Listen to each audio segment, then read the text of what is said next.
My brother announced his engagement at our parents' Thanksgiving table, and the first thing my mother said was, "We need to start looking at venues." Not congratulations. Not "we're so happy for you." Just venues. That's how our family operates. We organize first and feel later, and somehow that has always worked for everyone except me. My name is Willa. I'm the youngest of three, which in our family means I am the one who gets talked about, not talked to. My older brother, Dex, is 38 and runs the commercial real estate division of a mid-sized development firm our dad helped him get into right out of grad school. My sister, Petra, is 35, married with 2 kids, and spends most of her time either at their place in Scottsdale or arguing with contractors about their kitchen remodel. I'm 29. I live in Austin. And for as long as I can remember, whenever the family talks about what everyone does, they get to Dex and Petra, and then someone changes the subject. Not because they don't care. Because they don't know what to make of me. I do something with software, they'll say. Or, she's in tech. Or, my personal favorite, from my dad at a Christmas party 3 years ago, she works on the computer side of things. The computer side of things. As if I were IT support. The engagement party was held at my parents' house in Naperville, Illinois. The kind of house that has a formal dining room that only gets used for events exactly like this one. Long white tablecloth, the good china. A centerpiece that took my mother the better part of an afternoon to assemble. Dex's fiancée, Colette, was lovely. Warm, funny, a little nervous in the way people are when they're meeting a whole family at once. I liked her immediately. I sat across from her and spent most of the first hour trying to make her feel less like she was being interviewed for a position. The real conversation started after the salad course. My dad, Hank, had been building up to something all evening. I could see it in the way he kept straightening his silverware and glancing toward the head of the table. He was 64 years old and had the particular energy of a man who had something to announce. "So," he said, setting down his wine glass, "since we're all here, Dex has been telling me about the Lakeshore project." Dex leaned back in his chair the way he does when he's about to be complimented. 38 units. Mixed use, ground floor retail. We close on the land parcel in January. "That's a big deal," Petra said. "It's the biggest thing the firm has done in the Chicago Metro in 5 years, Dex said. Not bragging, just stating. Which is somehow more exhausting than bragging." My dad nodded slowly. "The thing is, there's a gap in the construction draw schedule. About 6, maybe 8 weeks where the equity has been committed but the lender disbursements haven't started yet. It's a liquidity bridge. Small in the grand scheme, but it needs to be covered." "How much?" Petra's husband, Craig, asked. 300,000, give or take. I looked up from my plate. "I can help with that." The table went quiet. Not the kind of quiet where people are processing. The kind where someone has said something that doesn't quite fit, like a note played in the wrong key, and everyone is waiting for it to resolve. Colette looked at me with genuine interest. My dad looked at his wine glass. Petra pressed her lips together in a way that meant she was choosing not to react. Dex recovered first. "Willa." He said my name the way you'd say it to a child who had interrupted a conversation between adults. Patient, slightly pained. "This is a construction finance instrument. It's not, this isn't the same as writing a check. I know what a construction draw schedule is. In theory, sure. Not in theory." He reached for the bread and tore a piece in half. "Look, even if you had 300,000 liquid, which," he paused, decided not to finish that sentence. "Even if you did, mixing family and business finances is complicated. There are legal structures involved. Lender requirements. It's not a simple thing." My dad cleared his throat gently. "What your brother means, honey, is through institutional relations we've built over years. The firm has partners for exactly this kind of thing. You don't need to worry about it. You don't need to worry about it." I've heard that sentence my entire life. Every time I've tried to be part of something that belonged to the family's idea of serious, the sentence appears, gentle as a closed door. Petra looked at me, with something I've come to recognize as sympathetic condescension. "It's a really sweet offer, Will. It really is." "It wasn't an offer out of sweetness," I said. "Right, of course." She picked up her fork. We know. Nobody knew anything." I excused myself to use the restroom and stood in the hallway for about 90 seconds, with my phone in my hand. I opened my contacts and found the name I needed, Adrian Park.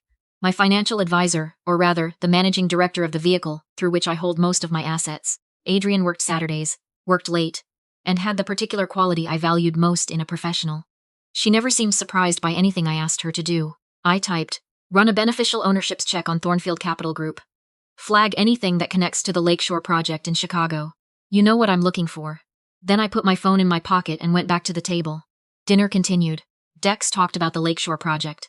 Unit mix, projected NOI, the parking situation, which was apparently complicated. Craig talked about his own work in corporate law, which he always did at family dinners with the low-level persistence of a man who wanted to be asked follow-up questions. Petra talked about the kitchen remodel. My mom refilled everyone's wine and circled the table with the tireless energy of someone who measured love in logistics. Colette leaned over at some point and asked me quietly what I actually did. I told her I ran a software company. She asked what kind. I said data infrastructure, tools that companies use to manage, route, and analyze internal data flows. She nodded seriously and asked a smart follow-up question, which I appreciated. I answered it honestly. We talked for probably 4 minutes, which was 4 more minutes than the rest of my family had ever spent on the subject.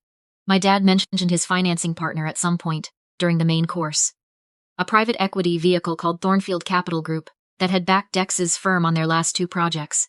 He described them the way people describe something they depend on and don't fully understand, with a kind of reverent shorthand. They're not a household name, he said, but they're exactly who you want in your corner. Responsive, well-capitalized, no drama. They've been a consistent partner for us going on 3 years. Consistent is everything in this business, Dex agreed. It really is. Some of these groups, they're flashy up front, and then they pull back when you need them most. Thornfield has never done that. Not once. My phone buzzed in my pocket. I didn't take it out. I already knew what it said. I had known actually since about a year into my investment in Thornfield, when their portfolio composition had expanded into Illinois, and I'd noticed the Lakeshore project in their deal pipeline. I hadn't said anything because I didn't know how, and because part of me was curious whether the family would ever notice on their own. They hadn't. I said, Thornfield sounds like a good partner. The best, my dad said, and he didn't look at me when he said it. My dad's phone buzzed at 9:12 p.m., just as my mother was bringing out the dessert plates. He glanced at the screen and something shifted in his face. Not alarm, exactly. More like the particular stillness of a person who has received information that requires a moment to load. He said, "Excuse me," and walked toward the kitchen. Dex and Petra exchanged a look. My mom paused with the dessert plates. We all heard the change in his voice from the other room before we could make out words. The register that drops when something is wrong. When he came back, he stood at the head of the table for a second before sitting down, which my dad never did. He always just sat. That was Richard Holt, he said. Richard Holt was the managing partner at Dex's firm. Thornfield Capital has notified them of an internal restructuring. They've suspended deployment on all active construction positions effective immediately, including Lakeshore. Nobody spoke. Suspended, Dex repeated. The word sounded like it was being held at arm's length. Their words. No timeline on reinstatement. Richard's trying to reach their fund manager, but the line goes to voicemail. Craig set down his fork. That's a material breach of the commitment letter. I know that. You need to call. I know, Craig. My dad's voice wasn't sharp, just tired. I know who I need to call. The table rearranged itself. Dex was on his phone, moving toward the living room. Craig was asking my dad questions in the low, careful voice he used for things he considered serious. My mom stood very still near the kitchen doorway, with her hand pressed flat against the wall. Petra was looking at me. Do you know anything about this? She asked. Not accusatory, genuinely, like she thought I might have a useful angle. A little, I said. She blinked. What does that mean? My dad looked up from his phone. Willa, Thornfield is a private vehicle, I said. It's structured through a holding company in Delaware. The fund manager doesn't advertise. You won't find a profile on LinkedIn, no conference panels, nothing. But they've been active in Midwest and Southwest real estate for about 4 years. And their total capital under management is somewhere around $400 million. Dex had come back to the doorway. How do you know that? I've been following them. Why would you be following a private equity fund? I took a slow breath. Because I was curious about their portfolio composition. Check your email, Dad. I just forwarded you something. He picked up his phone, eyes scanning the screen. The muscles in his jaw moved. His hand lowered to the table, and he looked at me the way I had never seen my father look at me. Not with disappointment. Not with the gentle half-attention I was used to, but with something that looked very much like the ground dropping away beneath him. Read it out loud, I said quietly. His voice was low. Thornfield Capital Group. Principal Beneficial Ownership Summary. He stopped. His mouth stayed open but no sound came out. I'll read the rest, I said. I picked up my own phone where I'd pulled up the same document. Controlling interest 82% primary stakeholders. Willa Ann Hargrove. Total assets under management $412 million. Active positions 14. Current deployment status. Suspended pending internal review. The table was completely silent. Colette made a small sound, not words.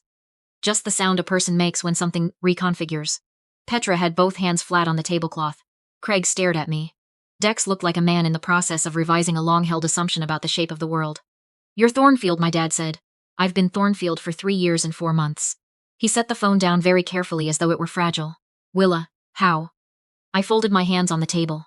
I had thought about this moment, not planned it, exactly. but sat with it. Turned it over, wondered what I would say when it came. Now that it was here, I found that the words I'd carried for years came out quietly, without performance. When I left for Austin at 22, I had about $9,000 and a piece of software I'd built in my apartment during my senior year. It was a data routing tool for mid-size logistics companies. Nothing glamorous, not the kind of thing that made headlines. I licensed it to 3 companies in the first year. The 4th company, a regional freight operator in Denver, acquired the IP outright 18 months later for $1.7 million. I paused. I didn't spend it. I invested it. I made mistakes. I lost money on 2 deals that didn't pan out, and I learned exactly why they didn't. And I made different decisions after that. I built the software business into something that generated consistent revenue, and I used that revenue to build a separate investment vehicle, Thornfield, that I kept private, because I didn't think the public-facing part of what I did was anyone else's business. I looked at my dad. I learned how to think about real estate from you. You didn't teach me directly, you never thought to, but you talked about it at every dinner table I ever sat at.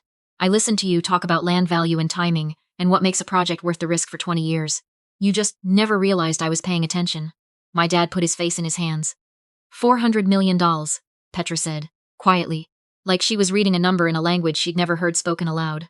412, I said. As of last quarter. And you invested it in us. Dex's voice cracked slightly on the last word. In the firm. I invested it in projects with sound fundamentals and an operator with a strong track record. The fact that the operator was your firm was relevant to my decision. I knew the principles. I'd watched your dad's approach to risk for years, but it wasn't sentiment. Every dollar Thornfield put into your deals was underwritten on merit. You've been a good investment. I paused. Which is why I need you to understand something. When I offered $300,000 tonight to cover the bridge gap, an amount that, relative to my actual position, is the equivalent of someone handing you a $50 bill. You told me I didn't understand how construction finance worked. You said I was confusing theory with practice. Dad, you said not to worry about it. Dex, you didn't even finish your sentence. I kept my voice even. I had practiced evenness for a long time. Not coldness, just stillness. The way a room goes still right before someone speaks the true version of something. I have been the quiet one at this table my entire life. I have sat at the end and listened and said nothing, because every time I tried to say something, I was managed. I've been backing your firm for over 3 years, and tonight I was still the little sister who works on the computer side of things. My dad lifted his face from his hands. His eyes were red at the edges. Dale Hargrove. Hank, my dad, who I had watched build things my entire life, who I had never once seen cry, looked like a man standing in a field of something he'd grown without knowing it was there. Willa, he said. I'm not doing this for revenge, I said. I want to be clear about that. If I wanted revenge, I'd have pulled the position and said nothing. I'm doing this because something has needed to change for a long time, and I have tried to show you in small ways over years who I actually am, and you weren't looking. None of you were looking, and I didn't know how else to make you see me. The candle in the centerpiece was burning low. The dessert plates were still stacked near my mother's arm, untouched. I'm sorry. It was Dex who said it first. He'd sat back down at some point without me noticing. I've talked down to you for as long as I can remember, and I told myself it was because I was older or because I knew this industry. And that was a lie I was telling myself. I'm sorry, Willa. Petra had tears on her face. She wasn't trying to hide them.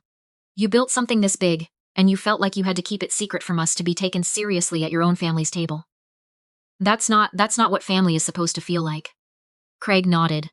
He didn't say anything, he didn't need to. My dad stood up and walked around the table and stood in front of me. He didn't extend a hand. He just looked at me for a moment, the way people look at something they've walked past for years and are finally stopping to actually see.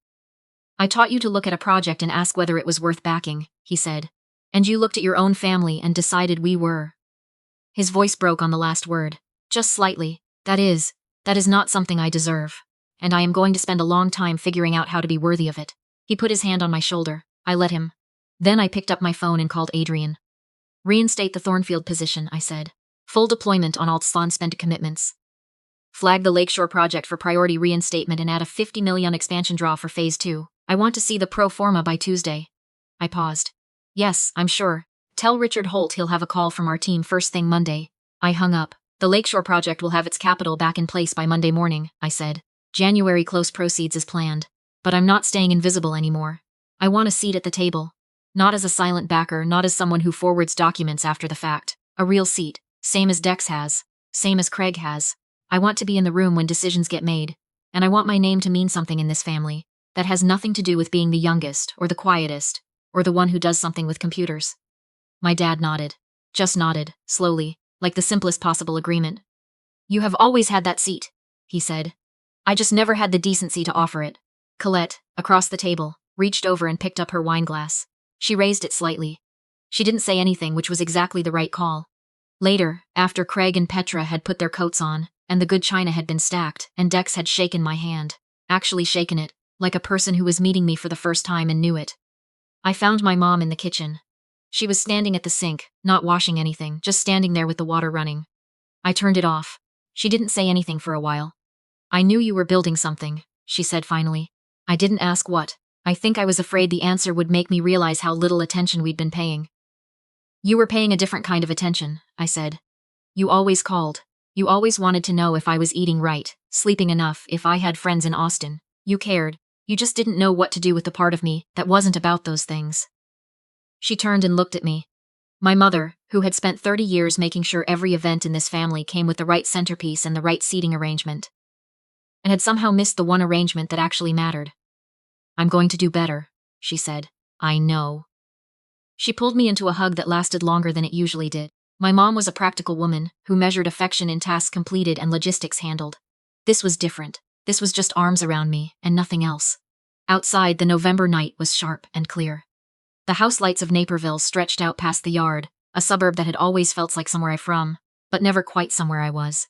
I thought about Austin, my apartment, which was modest by any measure, and also exactly the way I wanted it. The office, which was small and loud and full of people who argued about architecture decisions the way other people argued about sports teams. The life I'd built that nobody in this house had thought to ask about. $412 million under management, and a seat at the Thanksgiving table I had sat at my whole life. I had been in the room the entire time. It turned out the room had just needed to start listening.